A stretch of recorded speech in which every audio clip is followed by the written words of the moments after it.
네, 안녕하세요. 네, 지난 시간까지 우리가 통계적 추론 방법 중에서 추정이라고 하는 방법에 대해서 몇 가지 살펴보았습니다. 우리가 살펴본 이제 추정에 대해서 조금 더 자세하게 다시 한번 살펴보면 우리가 이제 관심이 있는 모수는 모집단의 평균인 모평균이었습니다. 이 모평균 뮤가 어떠한 하나의 값이 값을 사용을 해서 추정을 하는 것이 점추정이었고요.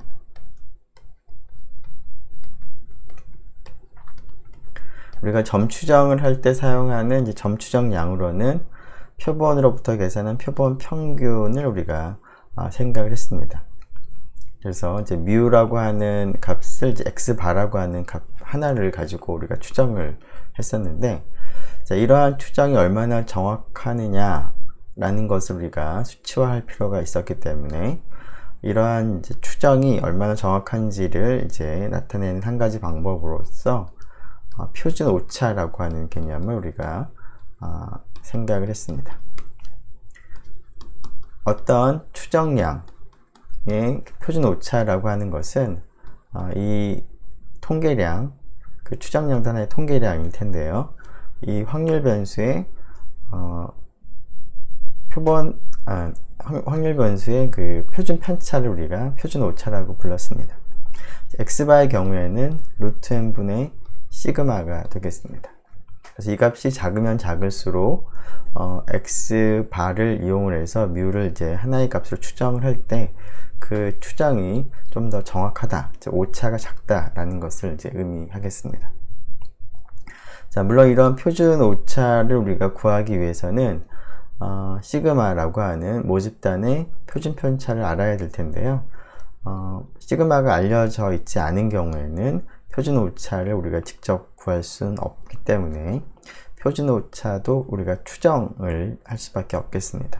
그래서 추정된 표준 오차를 우리가 그런 경우에 계산을 할 텐데요.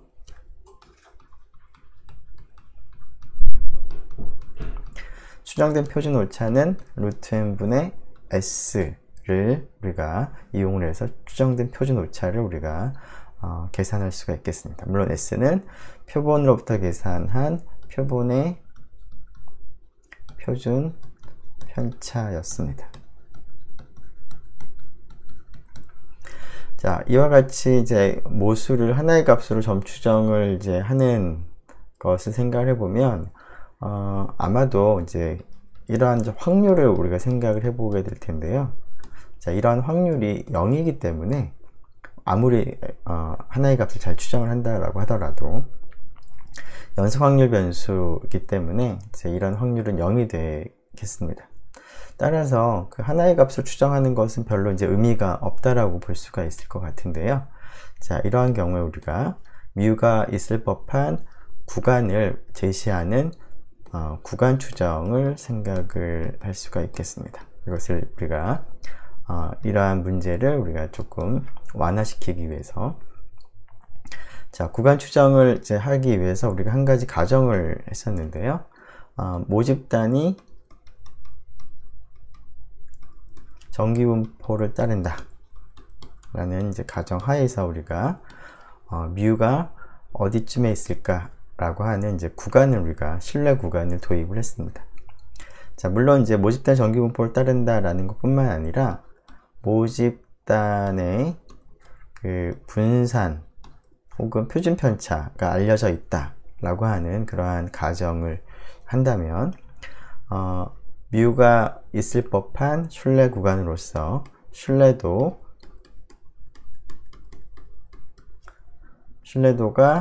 100 곱하기 1만 400%인 신뢰 구간은 x바 플러스 마이너스 g의 2분의 알파 루트 n분의 시그마가 된다 라는 것을 우리가 확인했습니다. 자, 이것을 이제 확인하는 과정에서 그 다음과 같은 확률을 우리가 생각을 했습니다. 어떤 확률이냐면 1-알파는 x바 마이너스 뮤 루트 n분의 시그마를 생각을 해보면 이 녀석의 절대값이 g의 2분의 알파보다 작을 확률은 1-알파가 된다 라고 하는 이러한 확률에 관한 식을 생각을 했었는데요.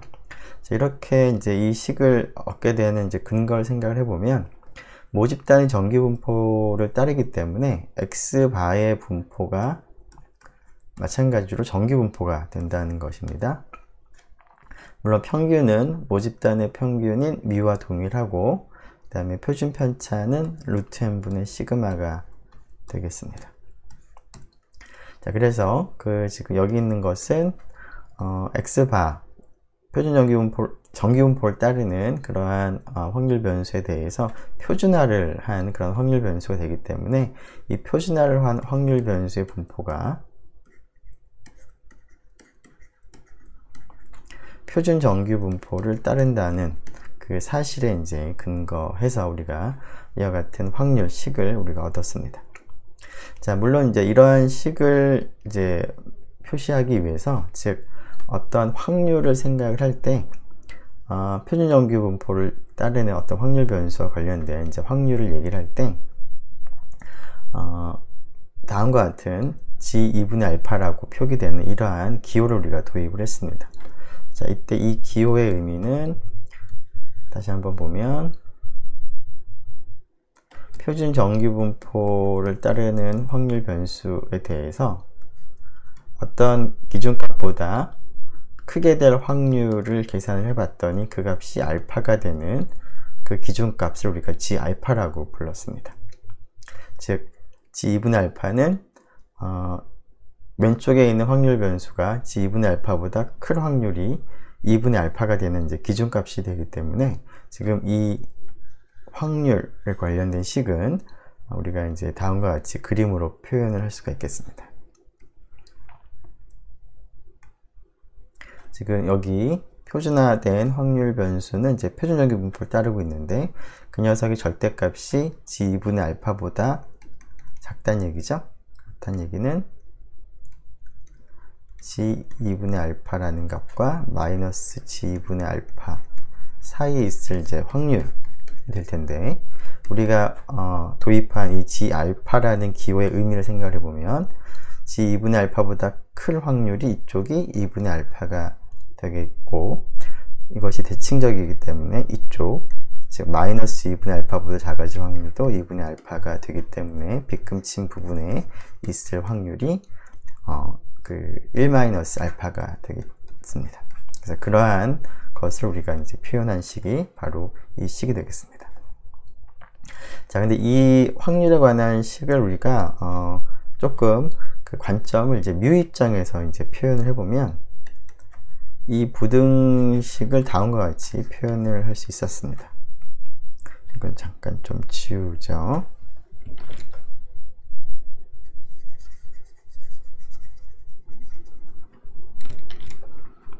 지금 확률 안에 들어가 있는 이 부등식을 이제 뮤 입장에서 표현해 보면 뮤가 x바 플러스 g2분의 알파 루트 n분의 시그마에서 x바 마이너스 g2분의 알파 루트 n분의 시그마보다 크게 되는 이 부등식을 이제 만족하는 것과 이제 같은 의미가 되기 때문에 이 부등식을 만족할 확률이 1-알파다 라는 의미에서 결국 뮤라고 하는 이 모수가 왼쪽 끝값을 x바 마이너스 2분의 알파 루트 n분의 시그마로 하고 오른쪽 끝값을 x바 플러스 g분의 알파 루트 n분의 시그마로 하는 그러한 구간을 생각을 해보면 그 구간 안에 뮤가 포함될 확률이 1-알파다 라는 것을 의미하기 때문에 신뢰도가 100 곱하기 1-알파%인 구간으로서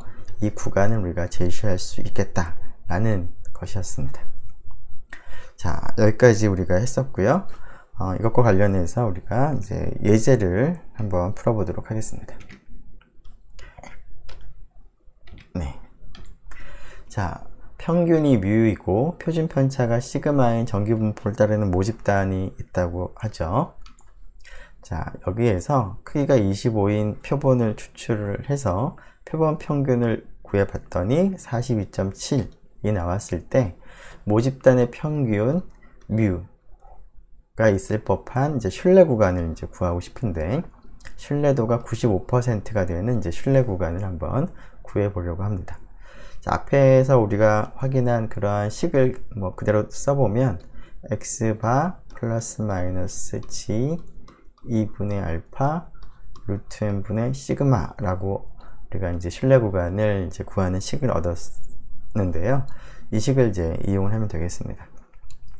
자, x바가 42.7이죠. 그래서 여기서는 물론 x바를 확률 변수라는 점을 강조하기 위해서 대문자로 썼는데요. 지금 42.7은 그러한 확률 변수 라지 x바가 특정한 표본, 우리가 추출한 크기가 25인 이 표본에 대해서 실제로 가지는 값이 되므로 이 42.7은 이제 이 라지 x바의 하나의 관측값이 되겠습니다. 그래서 스몰 x바라고 쓰는 것이죠. 자, 스몰 x바 42.7이고요. 플러스 마이너스 g 2분의 알파인데 95%의 신뢰도를 생각을 하기 때문에 즉 1 마이너스 알파가 0.95가 되는 것이니까 알파는 0.05가 되겠습니다. 자, 따라서 g 2분의 알파는 g의 0.025가 되겠고요. 자, 거기에다가 루트 n은 지금 n이 25니까 여기다가 뭐 쓸까요? 그대로. 네. 루트 25분의 시그마도 지금 알려져 있습니다.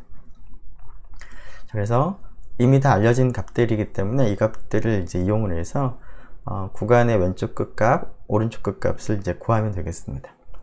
자, 뭐 이것을 조금 더 계산해 보면 42.7을 기준으로 해서 g의 0.025인데, 자, 이 값을 우리가 계산해 보면 대략 1.96 정도가 나올 것 같고요. 그 다음에 여기는 5분의 8이 되겠습니다. 자, 지난 시간에 g 알파 값을 이제 구하는 방법으로서 q 노움을 사용을 하면 된다라는 얘기를 했었는데요. 자, q 노움을 활용할 때 g 알파 값을 구하기 위해서는 여기에 1 마이너스 알파를 대입을 해야 된다라는 점을 조금 주의 깊게 생각을 하면 될 것 같습니다. 즉, 우리가 원하는 g 0.025를 r을 이용해서 계산한다면 q 노움에 1 마이너스 0.025를 이제 대입을 하면 얻을 수가 있겠습니다. 자, 그러면 소수점 아래 두 번째 자리까지만 생각한다면 대략 1.96 정도가 나올 텐데요. 정확한 값은 이제 r을 사용을 해서 직접 계산하는 식을 이제 쓰면 되겠습니다. 즉, 다음과 같이 코드로 이제 써서 우리가 계산을 할 수가 있겠습니다. 자, x바라고 하는 변수에 42.7을 이제 기록을 하고요. 자, 표본의 크기 n도 우리가 나중에 좀 바뀔 수가 있으니까 바꿔서 뭐 해볼 수도 있을 테니까 이제 변수 n을 도입을 해서 25를 이제 기록을 하겠습니다. 자, 그리고 표준 편차가 알려져 있는데요. 시그마라고 이름을 붙이고 8을 이제 기록을 하죠. 자, 그 다음에 우리가 지금은 95% 신뢰 구간을 구하는 것이지만 뭐 경우에 따라서는 90% 혹은 99%로 신뢰도를 바꿔 볼 수도 있기 때문에 그 값을 우리가 쉽게 바꿀 수 있도록 알파라고 하는 값을 우리가 정하도록 하겠습니다. 자, 지금은 알파가 95% 신뢰 구간인 것이니까 0.05가 되겠습니다. 자, 그러면 일단은 조금 전에 얘기한 것처럼 g 2분의 알파에 해당하는 값을 먼저 계산을 해야 될 텐데요. g 2분의 알파를 다음과 같이 쓰도록 하죠. 이렇게 쓰도록 하겠습니다. 2분의 알파를. 자, 이것은 이제 q 노움을 이용을 하면 된다고 했습니다. 자, q 노움의 1 마이너스 알파, 아이고, 여기가 좀 잘 안 보이네요. 네, 이거 조금 있다가, 네, 여기다가 쓰죠. 네, 여기를 지우고, 네, 지금, 여기를 지우도록 하죠. 밑에다가 네, 쓰죠. q 놈의 g 2분의 알파니까 1 마이너스 알파 나누기 2 값을 이제 대입을 하면 되겠습니다. 자, 이렇게 이제 계산을 하고 나서 그 순례 구간의 왼쪽 끝점, 오른쪽 끝점을 이제 계산을 해야 될 텐데, 일단은 우리가 앞에서 그 루트 n분의 시그마에 해당하는 부분이 표준 오차라고 해서 스탠다드 에러라고 표기를 했으니까, 그 계산을 조금 간단하게 하기 위해서 S2라고 하는 변수를 도입을 해서 루트 n분의 시그마를 우리가 먼저 계산을 하겠습니다. 자, S2는 루트 n분의 시그마니까 시그마는 위에서 약속한 변수고요. 나누기 스퀘어 루트 sqrt의 괄호에 이제 n을 하면 되겠습니다. 자, 그리고 d라고 하는 값을 이제 앞에다가 g 2분의 알파 값하고 이 스탠다드 에러를 곱한 값을 x 바로부터 더하고 뺄 테니까 그 값을 이제 d라고 이제 이름을 붙이고 그 값을 먼저 계산을 해보면 g 여기가 잠시만요.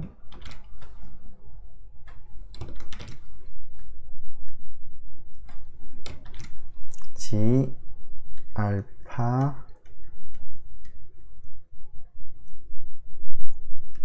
에다가 그 다음 S2를 곱하면 되겠습니다. 네. 자, 그래서 최종적으로 여기 계속 연결해서 써보면, 자, 왼쪽 끝점을 A라고 쓰면, 자, X 바라고 하는 이 변수에다가 마이너스 D 하면 되겠고요. 그 다음에 B라고 이제 오른쪽 끝점은 X 바 플러스 D 라고 하면 되겠습니다. 그래서 이제 우리가, 그, 계산 결과를 이제 확인하기 위해서 이제 C로 묶어서 하나는 이제 X바하고 플러스 마이너스 D라고 쓸 수 있으니까 일단 D의 값이 얼마인지를 한번 출력을 해보도록 하고요. 그 다음에 실제로 그래서 A가 얼마인지 B가 얼마인지를 한번 출력을 해보면 우리가 원하는 95% 신뢰 구간을 이제 구체적으로 확인을 할 수가 있겠습니다. 자, 이렇게 이제 코드를 한번 작성을 하고 나면 이 코드를 이제 재활용을 이제 할 수가 있겠습니다. X바 표본의 평균이 바뀐다거나 혹은 표본의 크기가 바뀐다거나 혹은 모집단의 표준 편차가 뭐 다르다거나 혹은 신뢰도가 다르다거나 라고 할 때는 여기 있는 값을 적절하게 바꿔주면 아래에 있는 식들은 그거에 맞춰서 값이 자동적으로 계산이 되기 때문에 같은 코드를 여러 번 활용을 할 수가 있겠습니다. 잠시만요.